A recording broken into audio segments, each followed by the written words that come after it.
Mais comment on fait pour renvoyer son vélo de Santiago de Compostela une fois qu'on est arrivé? C'est le thème de la vidéo d'aujourd'hui.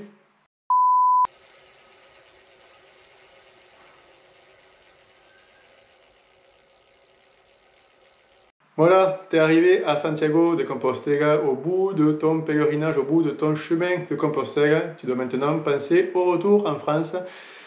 Et pour ça, en plus de toi, il te faut penser bien sûr à ramener ta monture. Alors aujourd'hui, je vais t'expliquer, non pas toutes les possibilités qui existent, mais ce que moi j'ai utilisé, le service qui m'a permis de renvoyer mon vélo en France. Alors c'est tout simplement avec Correos, c'est-à-dire la Poste. En fait, ils ont un service qui permet d'expédier ton vélo comme un colis en France. Tu vas en fait acheter ce package qui est composé d'un carton, qui est composé du service d'un bagage et du coup de l'expédition.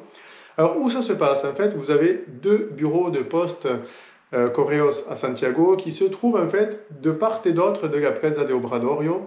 Alors vous en avez un, c'est on va dire c'est le bureau principal où il y a beaucoup de monde. Donc du coup, je vous conseille d'aller à l'autre bureau. L'autre bureau se trouve à côté de là où tu vas aller chercher ta Compostela. C'est un bureau qui est beaucoup plus petit et il a l'avantage aussi d'avoir un local spécial pour pouvoir emballer son vélo.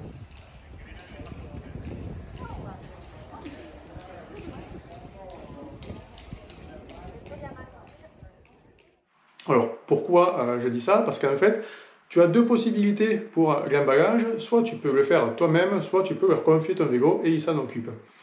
Bon, moi j'ai préféré m'occuper de ça parce que mon vélo, j'y tiens. Voilà, j'avais vraiment envie de l'emballer comme j'en avais envie de bien le protéger et au moins comme ça j'étais sûr qu'il arriverait intact ou en tout cas voilà, s'il y avait eu un souci, j'aurais pu m'en prendre qu'à moi. Ne faites pas comme moi et n'allez pas acheter des rouleaux de papier bulle pour protéger votre vélo. En fait, tout vous sera mis à disposition dans ce local de Correos.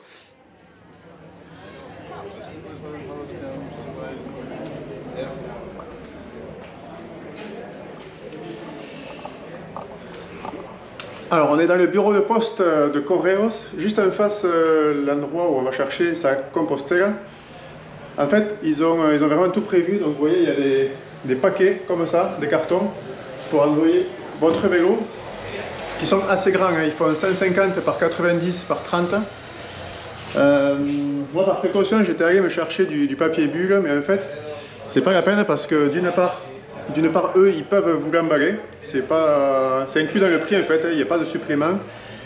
Et si vous voulez vraiment vous le faire vous-même, comme c'est le cas pour moi, en fait, vous avez tout ça à disposition. Vous voyez, vous avez tous les outils qu'il faut, des colliers, vous avez même du papier bulle.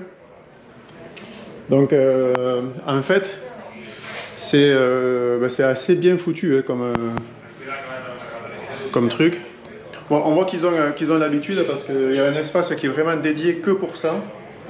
Les outils, non, c'est pas mal, c'est pas mal.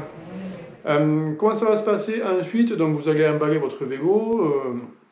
Si vous faites comme moi, vous allez ajouter en plus dans le carton des sacoches, des outils, enfin voilà, des habits, des choses que vous ne voulez pas garder.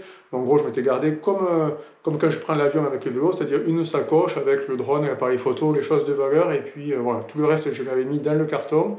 Vous allez devoir faire une déclaration en fait du contenu auprès du guichet, c'est-à-dire dire la liste des choses que vous avez mis dans le carton, bien sûr sans dépasser le poids maximum. Et ensuite, c'est tout, on vous donne un code comme un colis en France sur lequel voilà, vous pouvez suivre l'avancée de la livraison. Alors, bon, moi, ça a mis à peu près une semaine à revenir en France, 8 jours, je crois, de mémoire. Alors, c'est pas une déconvenue que j'ai eue, mais en fait, le livreur m'a laissé le carton devant la porte d'entrée, sans m'appeler. C'est un gros carton, hein, un carton de vélo. Il était éventré partout. Il me l'a posé verticalement sur la porte, donc j'étais pas très rassuré avant de l'avoir ouvert, mais en fait voilà, comme je l'avais bien protégé, au final ça s'est bien passé, mais voilà, il faut quand même y penser avant de l'envoyer. Vous avez certainement tout un tas d'autres tas de services qui existent pour envoyer votre vélo en France, mais voilà, moi c'est ce que j'ai utilisé. J'espère que cette vidéo vous aura servi, vous sera utile. Si c'est le cas, n'hésitez pas à mettre un like. Vous pouvez aussi vous abonner à la chaîne pour être prévenu de la publication des prochaines vidéos. N'hésitez pas aussi à mettre un commentaire pour indiquer en fait comment toi tu as renvoyé ton vélo depuis Santiago, pour savoir comment ça s'est passé. Ça sera toujours utile de partager ton expérience avec tous les autres. Allez, on se retrouve très bientôt pour une prochaine vidéo. Salut!